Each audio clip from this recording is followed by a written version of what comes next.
Good morning, everyone, and welcome back to the Scrapyard 911 rescue. It has been a long process getting to this point. We have been waiting on some major things to get the car wrapped up, kind of like what we're sitting on right here. They have finally started coming together, coming in, getting them back from where they were, like the upholsterers. And now it's time to try to dial in and finish this car up. And if this is your first time to this channel or this 911 rebuild, thanks for coming in and joining us. This is a car that we purchased from a scrapyard for $500. This thing was an absolute wreck of a car. It had been off the road since the 1980s. It had been in that scrapyard for like 15 years. No top, crunched up, rusted out. And we've slowly been piecing the thing together. Here's our full series on the rebuild. It's a 34-part series to this point, where I take you just about every step of the way, turning it into this right here with no skills, no knowledge on restorations, but we're making do. In this episode here, we will be installing our seats, our door panels, finishing up the carpet that we've been building for this car, and starting to install our new gauges.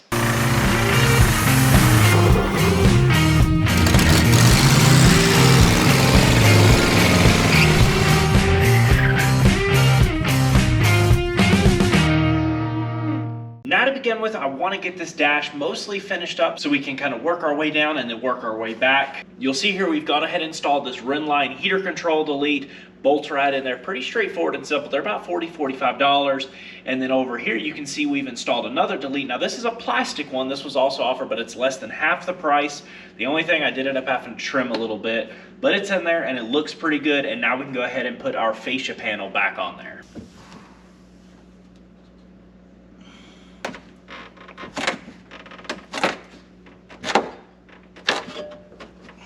Something to look at here and potentially address is these little these little plates here where your vent would have gone.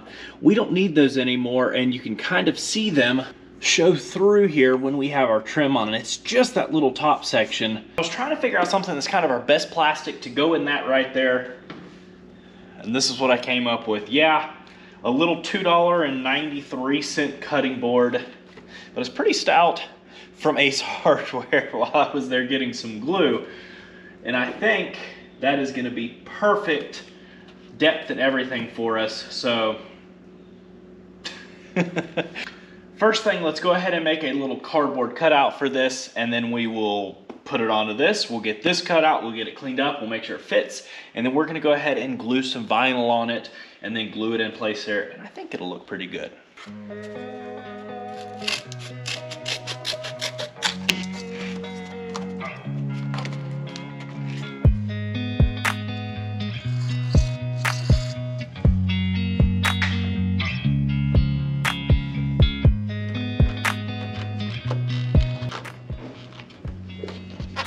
Most of that dash finished up, that front piece completely glued on and everything now, I think we can go ahead and move on to one of our next major dash things. On our first video, when we first pulled this car out, Corey actually reached out to us from Specialty Gauge and said, hey, let me fix, when you guys get some gauges, let me take care of those for you, or I'll find you a set. We ended up finding a set from our friend John down in Columbia, sent those over to Corey, and he's been taking care of them for us. Now we have 4 of them. We have our main 4 ones, our oil temp, our fuel gauge. The only thing we are still missing is our tachometer, which he is actually doing an RSR color match. It's going to be an ice cream metallic RSR tack that's going to look awesome in this thing, and I cannot wait to see it. But let me show you what he's done for us, and I've got to give it to it. Absolutely incredible job. Check these out. He did the black factory style gauge, but then he went with the chrome bezel, and he did his own custom painted center here. It's kind of a bronze copper color, which matches and I think really ties in nicely. Now these things literally look like pocket watches. They're like jewelry. I cannot thank him enough for taking care of these for us. Now I know he's extremely busy. He does an awesome job, but he can help you out. I know he does a bunch of stuff all over the country, specializes in Porsche gauges. So let's go to start sticking these up in here. Now I'm not going to show you. I've got tons of pictures and everything, and I've been slowly going through. Let me show you. I've been going through and drawing up these crazy schematics of wiring and everything, going through pictures I have, pictures on the internet, and it's a nightmare. So They're different for every car. There's no point in me showing you the wiring process. I'm gonna go and get them wired up, and once I have them mostly wired together, we can pop them in the dash there. And at that point, I'll show you us popping them in, and we'll see how these things look. And I am really, really excited. So again, big thank you to Corey for taking care of these. They look incredible. They're gonna be awesome in this car. Well, it ended up taking what felt like forever to figure out and decipher this wiring. It seems like year to year, these cars are completely different. It's hard to find just the right one. Obviously, we had no gauges in this car when we got it. Half the wiring's chewed up. I had to go through and repair tons and tons and tons of wiring where the gauges were. But we got it all together. I had to go through and actually ohm out, chase our wiring, decipher what was what, and make sure the right things were going to the right places. But I think we're all together. You can see we've got these in here. There's the couple that go to here. The clock's easy, and then I have my tack wiring prepared for when the tack comes in. Let's go ahead, wipe these down, clean them up, and slide them into place.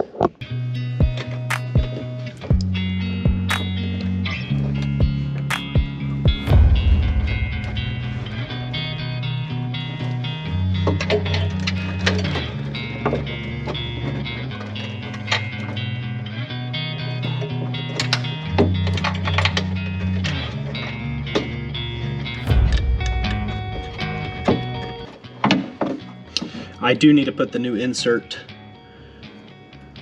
on the speedo cable. That's why we're not going speedo cable just yet.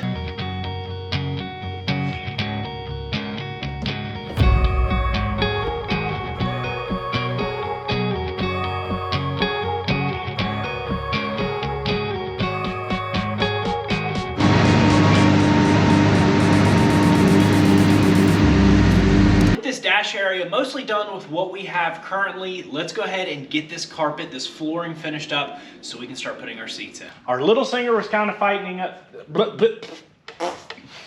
Our little singer was kind of fighting us, and so we ended up getting this for free. The problem is this thing is ancient, it's massive, and it doesn't have reverse. So it's going to be kind of fun, but this is going to work through our fabric with ease. I'm going to try not to make a mess of it, but I think this is going to do us a lot better, and we're gonna have a lot nicer product. Not that it wasn't nice before, but we kept breaking needles and stuff, and it was just really overworking the machine we were using. We can still use that for a lot of things, but as far as our bigger stuff like carpet and everything, and then when we do mess with some leather stuff, maybe door handles, stuff like that, we'll use Big Boy here.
Now I've got our little center strip of carpet pretty much done. This right here is where your shifter comes through.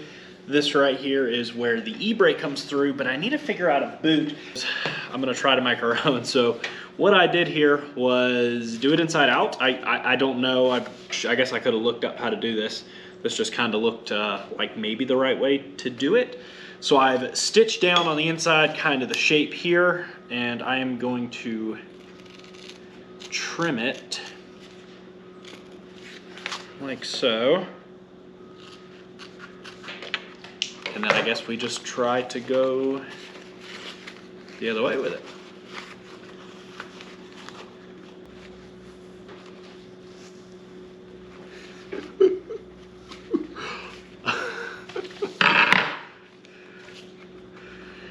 Well, I may have made it a little small. Dang, I think that would work, but it looks so funny because it's so tight. Doesn't look terrible. I still don't think it's the right look. So I think our best bet is going to be get an original. I know you'll remember our floor pan ordeal that we kind of had going on in the last one, and now we do have the right floor pans that are correct for a Targa. What we need to do to finish this up is actually weld in the little holder. Our pans were so rotten and gone. Even if this was there, I don't remember that it even was, but if it was rotted away and completely gone. So we have a new one. And then this is going to be an initial mark.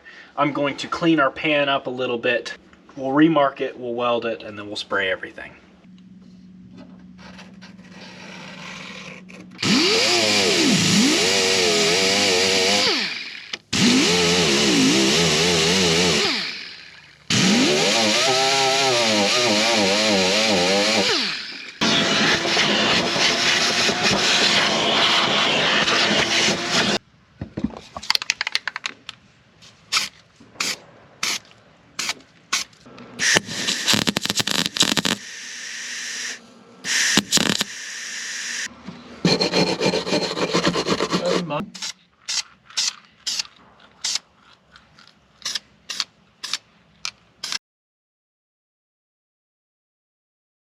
So what's kind of scary here is because we decided to have these exposed floorboards. I just think that really ties in all of the silver and everything in here. I'm trimming up these carpet pieces, which whatever, we can always get more carpet. I prefer not to. So we're gonna measure 0 times, cut once, and it'll be perfect. I think you need to leave it back here. If we get the cut wrong, we can go forward with it and be better. Okay.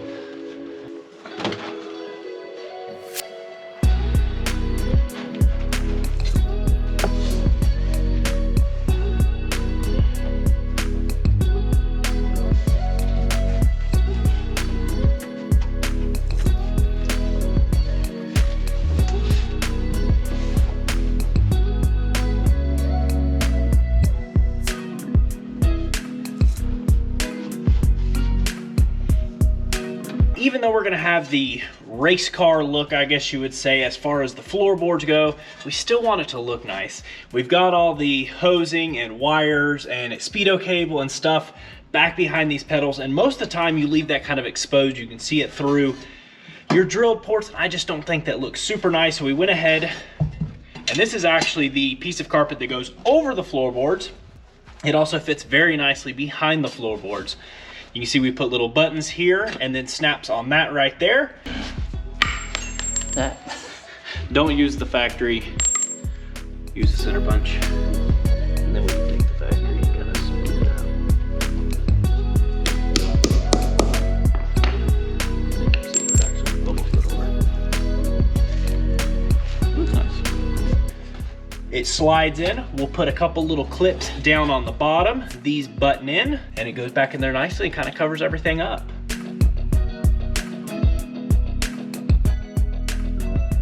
Moving to the back, we're going to go ahead and get our rear deck lid cover installed here. I guess it's not really a deck lid. Firewall. I don't know. This thing. Now I decided to go with this already pre-made one. And it's actually really nice. And this is the bump style, so kind of like an RSR, I guess you would say, style. Now the reason I went ahead and did this is with a Targa, these are like multiple pieces. So you have the rear piece, you have the bottom piece, you have the front piece, and then you have this piece. And either whether you put it together used or you put it together new, it's really expensive. So we were able to pick up this entire thing already pre-made, pre-stitched, ready to go, ready to put in there. It was only like $400. You pick these up online. And so I think this is going to look good, and this is going to give us that nice rear deleted look area. Instead of, they look a little funny with the step in and everything. I know that's for like the luggage deal and all, but I think this is going to look nice. I have not worried about going ahead and stitching this brown because this car is primarily built. I've got 3 children. There's going to be kids in the back of this thing basically at all times when it goes out, and those seats are going to be always up. I'm not designing it at all for those to fold down. I'm going to put the carpet on the back side and everything, but primarily this is going to be covered up. So for now, not going to worry about going brown. I would go brown with this to match the rest of the interior. I think it'll look going in there. I think it'll look good going in there just like this. As far as keeping it upright, you can see where the tie downs would have been. I made little bump stops that holds this into place. Then you just have to Watch out for your clip right here. Now this is gonna be fun. Actually not too bad.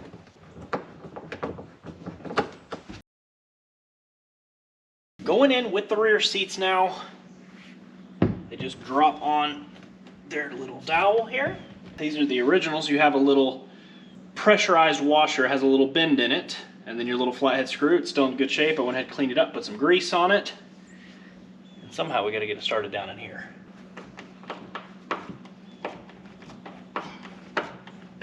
We can also go ahead and pop our rear door panels into place here.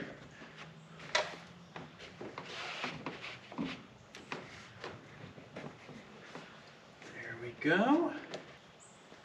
And so the gentleman that actually did these, we had a local gentleman that did our front and rear door panels. We were going to do this all in vinyl. He ended up doing this like this. I'm not sure the contrast, but we'll see. We may end up having to go back and redo those. The fronts turned out perfect. These turned out extremely nice. He did a really good job. The contrast, I'm not sure though, but I think it'll actually set off good once we get everything together. As far as up top goes, I had everything ready other than I forgot to get the foam pieces. So got those on the way and they're on back order. So they will be here as soon as possible, just like everything with this car. Oh, it takes forever to get stuff. Now for something that I am so excited for. Once again, I cannot thank Peter enough for pulling these things out of his attic, offering them to us. He was in Irmo, South Carolina, just down the road from us, and he gave them to us. This is something Riccar Sports Bolsters, I don't know if you have checked the market on them. They have gotten very expensive. There's no way I could have ever considered affording those for this car. So if it was not for him giving them to us, there's no way we would have them in this car. And thanks again to Nate getting those taken care of for us. And now let's slap them in the car. Process here.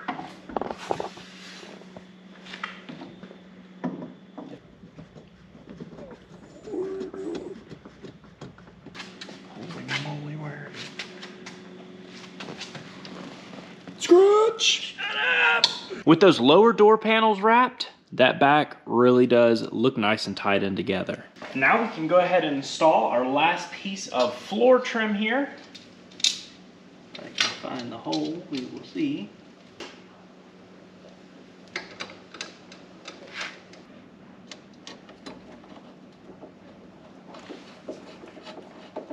And then we can drop on with our scuff plate here.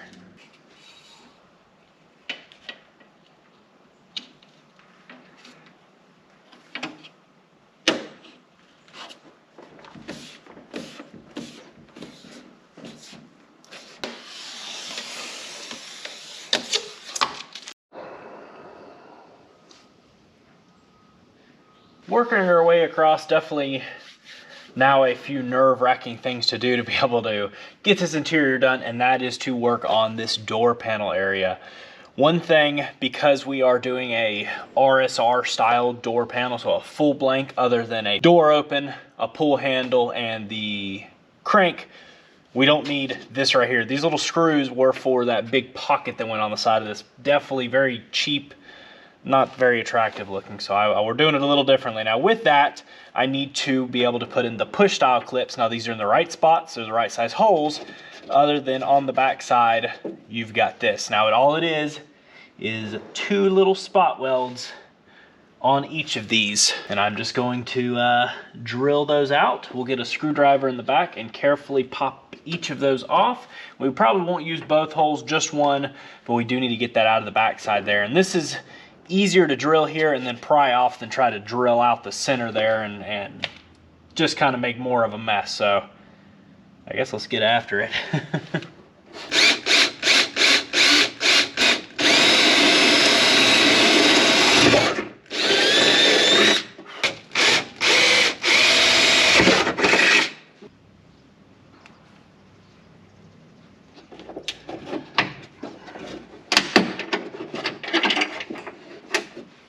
Nice and easy.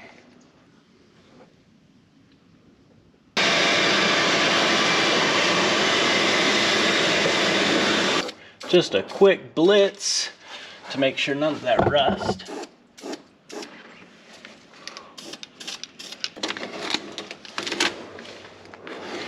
To install our RSR pull strap, I may end up in the future going back through and either doing this in brown vinyl or black or leather, but for now we're going to do it in this and see how it looks all together. This will just drop through. Then our strap, washer, and nut on the back side.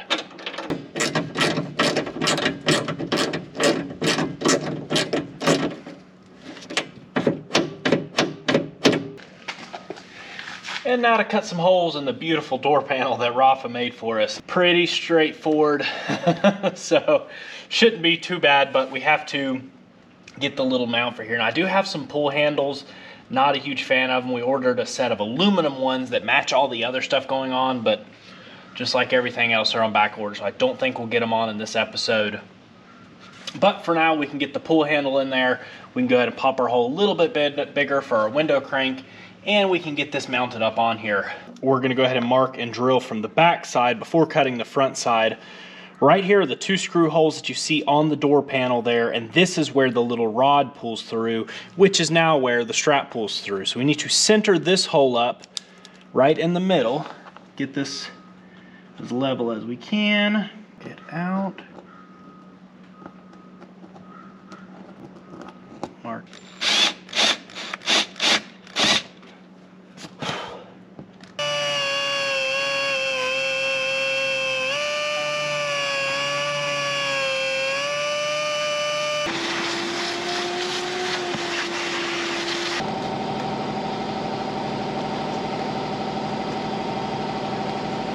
I take our mounting screws, load them down heavy with Sharpie.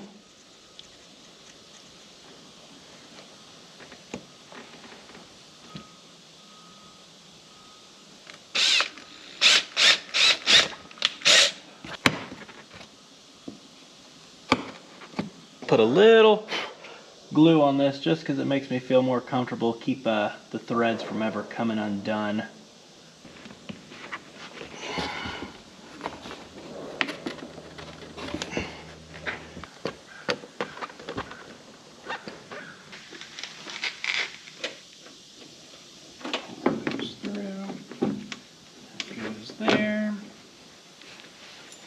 Now this is, window crank is only temporary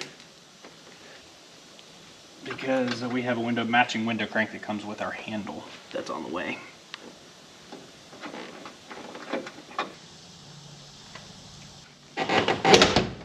And on the outside of the door, we can go ahead and install our outer trim and wiper seal.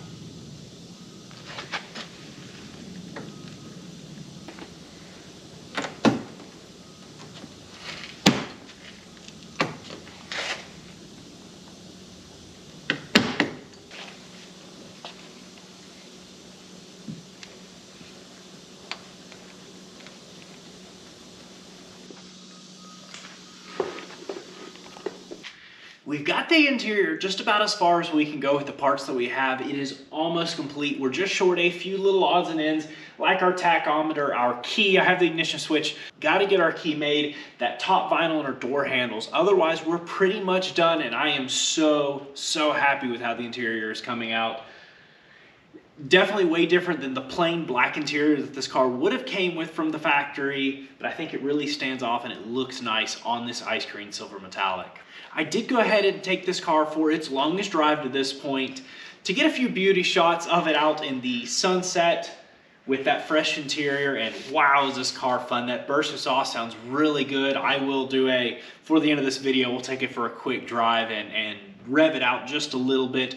Oil temp sat at like 170, looked really good. Oil pressure at startup is over 100 PSI, is like 110, and once it got warm was maybe 50, 60. So looking really good and really healthy, and the car feels great. Now with that being said, when we were driving, I didn't take it super far, just down the road, over the railroad tracks on our way back over the railroad tracks. This thing popped itself up. Didn't hurt anything because it's fiberglass, doesn't weigh anything. But that's telling we probably should get our latch mounted. And when you come down with this thing, you can see it doesn't quite sit right. And that's because we need to drill the holes and clean up so we can install the little bumper mount. I don't know what it is having to drill all these holes in this car now, but it sure does get your nerves racked up.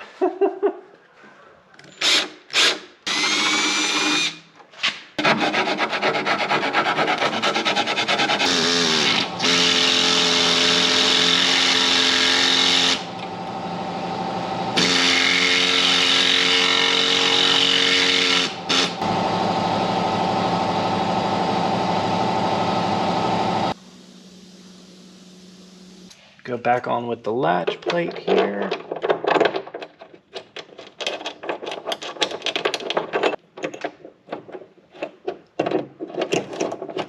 Back in with the clasp. And this is actually the original from the car, with just a quick cleanup from the wire wheel, of course. Definitely takes a little trial and error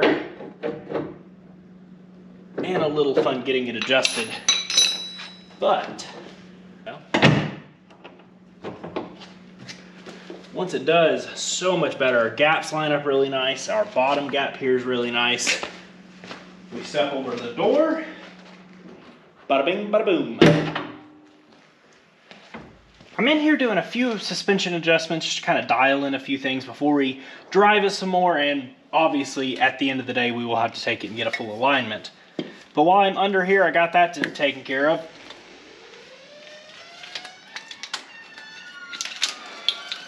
Might as well go ahead and put our rear shock in.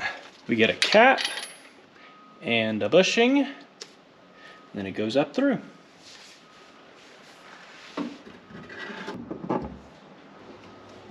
Bushing, cap,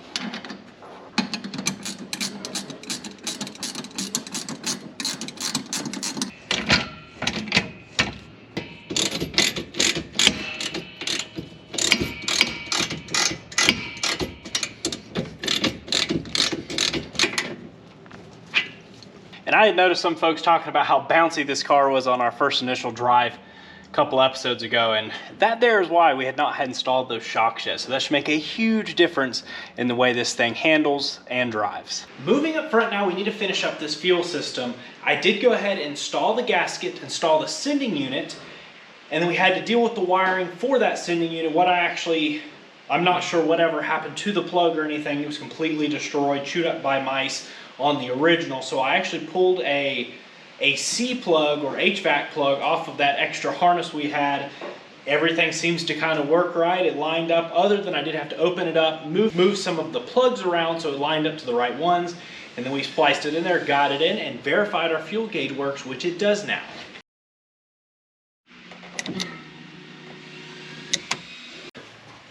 But we've got to be able to get fuel in it. So here's our fuel neck.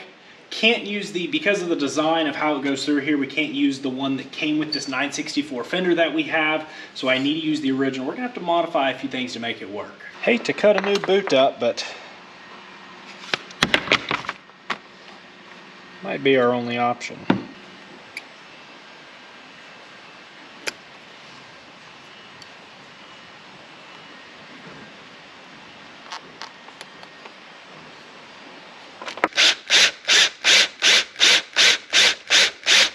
I've got the boot down on the inside and our vent hose already attached. I did end up having to trim up here, and I used a little drill, and then our vent hose can go through there, and our boot will meet right up to the bottom of this. And now we can slip this through.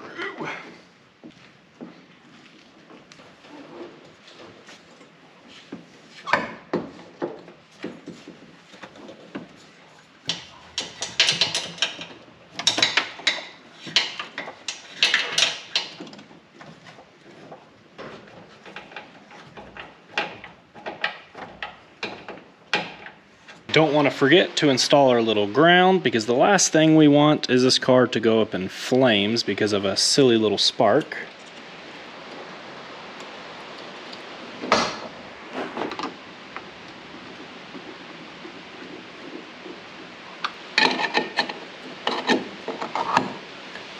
Cap installed, and that looks pretty tidy.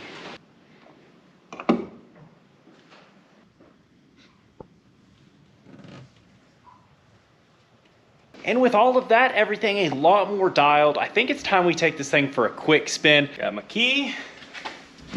Oh, shoes off.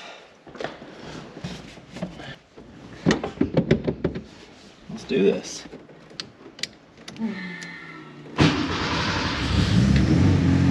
Cold start fires right up.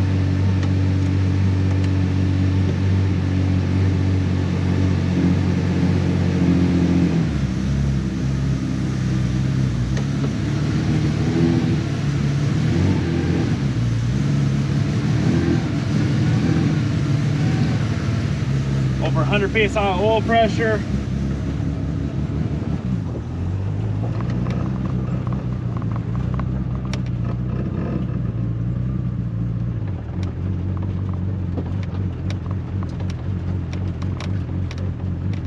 Just ease into it.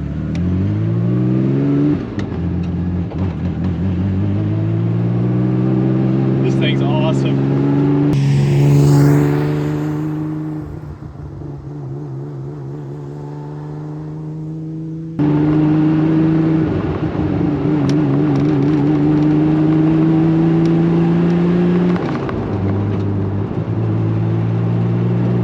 It feels like a race car. Very zippy, very snappy. Oh, it feels good. Brakes, still, it chugs. It is a long stretch of gear, my goodness.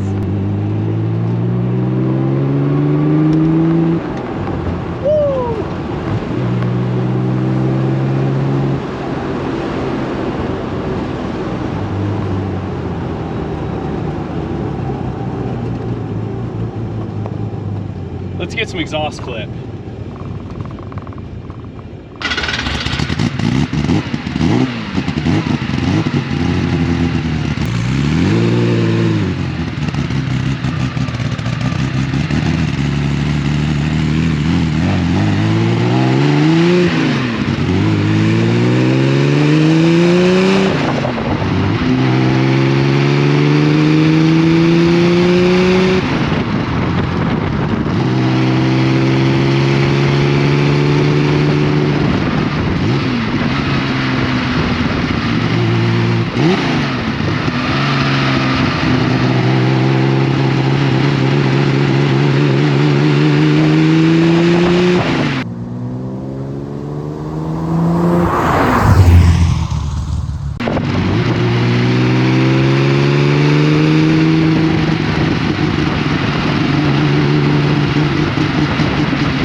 Well, it is nasty and rainy, but I am done cranking the 911 with that screwdriver. So we're here at Porsche of Greenville. Ignition switch and registration. To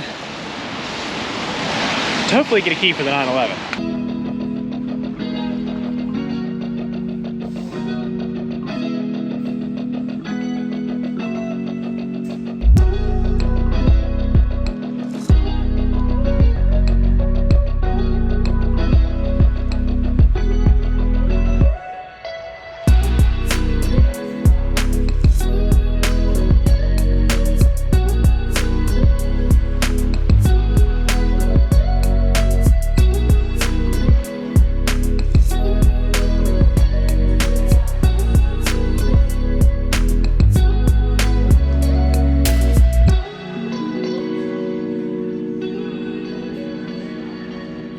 Going into Porsche of Greenville, they did go ahead and get us a key. It'll be here within 2 weeks. It was kind of cool. We were able to order it via our serial numbers. Hopefully it's the right one. I think they only used like 7 keys in 1974. You could pretty much switch between cars. There's a good chance we'll have the right one come in. They were extremely nice. And they actually had 2 pretty cool cars there in the showroom. A 992 Turbo S Cabriolet and a 930 Turbo. And they were both absolutely gorgeous cars. And with that being said, we're getting so close. I just can't believe that we own this piece of history. Not only automotive history, but budget builds YouTube history. This car is far, far from perfect. You could pick this thing out all over the place, but the more I think about it, each little imperfection is a story. But I remember, you know, over here on the quarter, I stuck my butt on it, or this chip was from adjusting, or this or that, or whatever. And I love it. I love this car, and I love the opportunity to be able to have to rescue and build this car. There's so many people that have helped along the way. John, Corey, Chris, Nate, Peter, Crest, and so many others, and each and every one of you for watching the videos, for liking, for commenting. Not only have you allowed us the ability to be able to do this, but you've uplifted us to continue going, even with stuff takes so long to gets almost done. You know, as far as affordability, it's a little bit of a stretch on a few certain things, but we continue doing it because of each and every one of you, and I cannot thank everyone enough. Like I said, I never would have dreamed owning my dream car, and I do because of you. So thank you, and I really hope you have enjoyed this episode. We are so very close. Just a few more odds and ends and this car is going to be done. A steering wheel, a polished finished wheel with a leather wrap, probably just a black leather wrap. I think that'll suit the car nicely, not stand out too much and not be too overboard, but just follow along. We'll get the gauges in there. I'm going to put the wipers back in and a few other little bits and pieces. Most everything coming in the next few weeks. Stuff that we can actually get now. I think the big main things are here other than our gauge. I may go ahead and build our own, either find or attempt to build our own rear engine grate or the grill for that deck lid. We're getting close. We're almost there. It's basically drivable. I can drive around locally, probably take it to the gas station, fill this thing up. Now that we can put gas in it, which I guess I need to get my puller and adjust that, but but we're close, and I cannot thank you all enough. And if you are new to this car, this channel, and you enjoy these kind of rescues, be sure to hit the subscribe button, notification bell, because this one's almost done, and from this point we can start more. I have my eye on specifically another Porsche.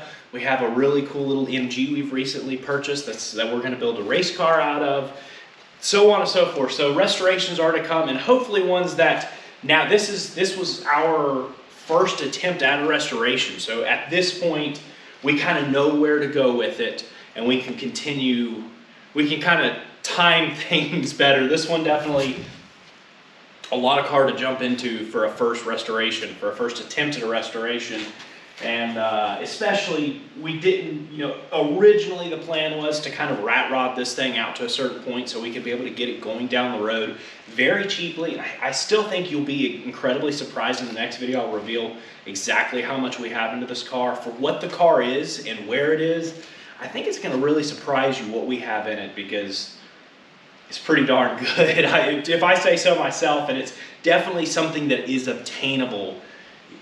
Right now, the market has slowed down a little bit, but these cars are still hard to, I couldn't afford, paying even $30, $40, $50, $60, $70,000 for a car. We have nowhere near that in it, and it's been over time. We've slowly put the money into it and got it to the point where it is. So I'm going to quit rambling on. I really hope you guys have enjoyed the series to this point. Again, thank you all so much. Peace out, and catch you all on the flip side.